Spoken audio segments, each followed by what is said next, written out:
kecha safargi videoyimda ne faqat kelin poshshalarga, kelin poshshani oylariga dedingiz. Biz ovsinlarchi deb kommentariy yozibsizlar. Ovsinlarga mana Al Dubaydan, dubayskiy sharflar.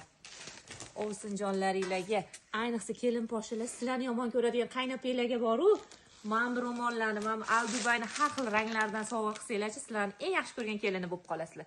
Donasi 21 ming so'mdan dubayskiy sharflar, hurmatli xaridorlar.